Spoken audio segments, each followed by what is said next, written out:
Olá,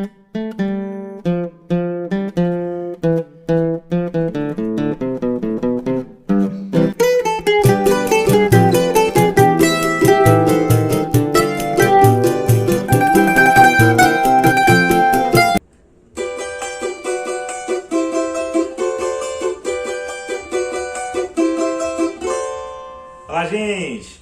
No vídeo a seguir, vamos conhecer um pouquinho da trajetória desse mestre do cavaquinho chamado Lucas Arantes.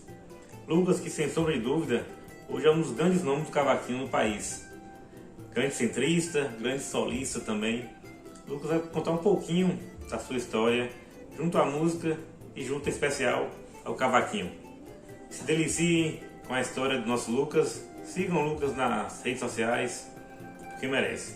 Ele é um grande músico, um grande exemplo para todos que estão na batalha do nosso choro, do nosso samba e do nosso cavaquinho. Curta um pouco do Lucas Arantes. Fala pessoal, tudo bem?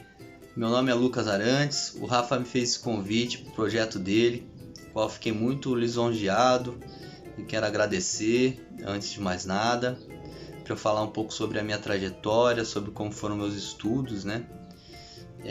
Então, meu nome é Lucas Arantes, eu tenho alguns anos já que eu estudo, pesquiso e trabalho com cavaquinho. Comecei com 15 anos de idade,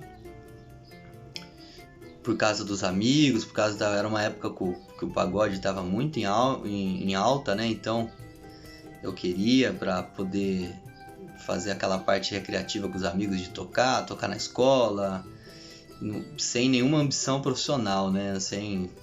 Nunca imaginei ser profissional da música. Então sempre tive em paralelo um outro trabalho, isso até uns 5 anos atrás, quando eu decidi me dedicar só para o cavaquinho e para a música. Como eu disse no início, minha pesquisa, nem pesquisa, né? Eu queria tocar o que tocava na rádio, então eu comecei a fazer aula com o professor do bairro. Eu fiquei tendo aula com ele uns 2 anos, então aprendi aquela parte teórica do cavaquinho, que é a formação de acorde, conhecer campo harmônico. No início ele cifrava todas as músicas para eu tocar, depois eu comecei a, com o tempo, entender como que tirava as músicas, entender os caminhos harmônicos, essas coisas todas. E aí depois fiquei um bom tempo tocando na noite, né, com uma banda e tal. E lá para 2002 eu resolvi me dedicar ao estudo do choro e do samba, né? E que são co-irmãs. Então eu a partir de 2002 eu me aprofundei mesmo nessa questão do estudo do centro, né, do acompanhamento de choro e de samba. Quando foi 2004, 2005, eu tive meu primeiro contato com a Luciana Rabelo, numa oficina que eu fui fazer. Eu não me lembro exatamente o ano. E aí foi assim um verdadeiro balde de água fria, assim, porque eu já achava que eu já tinha algum conhecimento. E ali foi assim presta atenção, assim, foi vamos lá, estudar choro não é isso não, estudar choro é mais difícil. O buraco é mais embaixo. Então, a partir desse primeiro contato que eu tive com ela, eu fiquei apaixonado assim, pela questão do cavaquinho centro no choro, né, na história, né? Então, aí que eu encontrei Canhoto, encontrei Jonas, aí depois veio o Osmar da Portela, veio Mané do Cavaco, Alceu Maia, todas as grandes referências do cavaquinho, né? E aí eu me dedico muito a essa pesquisa do cavaquinho centro. Então eu busco muito esse conhecimento. E como eu falei pro Rafa, né? Eu falei, ele falou, fala um pouco das suas referências e tal. Eu tenho 3 referências assim que são os pilares assim que eu sigo muito, que é o Canhoto, Reginaldo Canhoto. Primeiro ele foi do conjunto Gente do Morro, depois o conjunto do Reginaldo Benedito Lacerda, depois virou Reginaldo Canhoto. E ele gravou ele começou a gravar em 32, ele gravou até o início da década de 80. Então, assim, é a maior referência de cavaquinho centro, assim, que se tem. Talvez seja o cara que mais tenha gravado música, não sei, nunca fiz essa contagem. Depois veio o Jonas com Época de Ouro, né? E uma outra maneira de se tocar, uma outra maneira de se pensar o cavaquinho. O Canhoto de um jeito, o Jonas veio completamente de outro, por causa de uma questão até do Jacó, queria um cavaquinho centrado daquela maneira, então o Jacó ensinou ele a centrar daquela maneira, tanto que tem uma capa de disco que o Jacó fala sobre isso, sobre a questão do Jonas observar a maneira dele centrar no bandolim, ele aprendeu e trouxe pro cavaquinho. E depois a minha grande referência, a pessoa que eu tenho um prazer em ter contato, às vezes a gente se conversa, que é a Luciana Rabelo, que eu tenho para mim assim como a minha grande referência e uma sorte, né? Porque eu tenho a maioria das pessoas tem algumas referências, mas são mais antigas, então pessoas que não estão mais aí, e a Luciana tá super bem aí, mandando brasa, tocando pra caramba, toca muito bonito, Então é muita sorte ir assistir ela e poder conversar com ela e tirar algumas dúvidas com ela. Então eu deixo isso para vocês, assim, procurem saber mais sobre a Luciana, estudar a discografia dela. Ela gravou muitos discos gravados. Não só ela, né? Procurem saber do Jonas, do Canhoto. Jonas, todos gravaram choro e samba, né? Você vai achar muito material sobre isso, de choro e samba.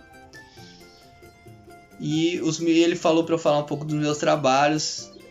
Eu faço parte do Regional Imperial, um conjunto que a gente criou sem solista, então é um quarteto de acompanhadores. Então são 2 violões, cavaquinho e pandeiro. E a gente pensou nisso para ter essa liberdade de cada trabalho nosso ser com um solista diferente. Então faz a gente tocar de um jeito diferente, porque cada solista tem sua maneira de tocar.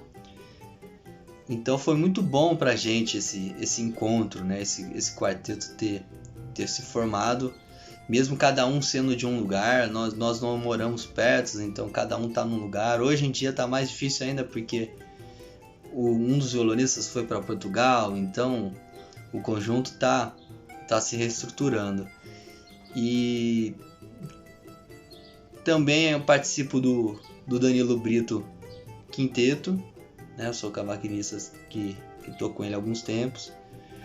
Gravei já em mais de 30 CDs como acompanhador.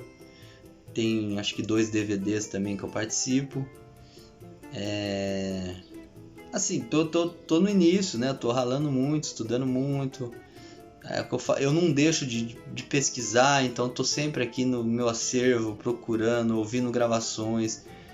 Aquela coisa, você começa a pesquisar, você começa a acumular muito material, então eu tenho muita discografia, muito material, e eu preciso... E muitas vezes a gente não consegue ouvir, né? A gente consegue o material, mas demora um tempo pra gente começar a ouvir, por causa de trabalho, por causa de aula, por causa de um monte de coisa.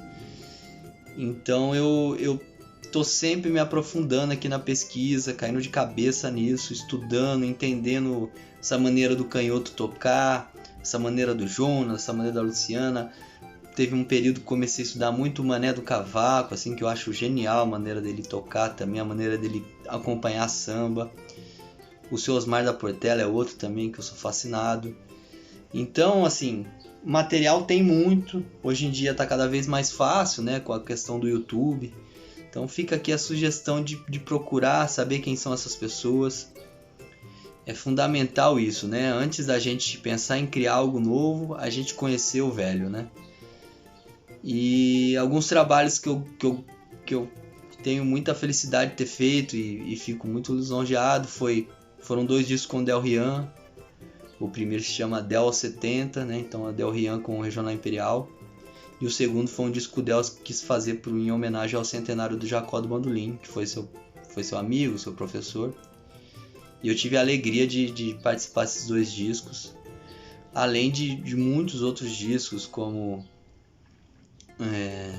o Samuca do Acordeon de Porto Alegre, o Henrique Araújo aqui de São Paulo, um disco que a gente fez dedicado ao Dominguinhos, né? Tocando um pouco do repertório de choro do Dominguinhos.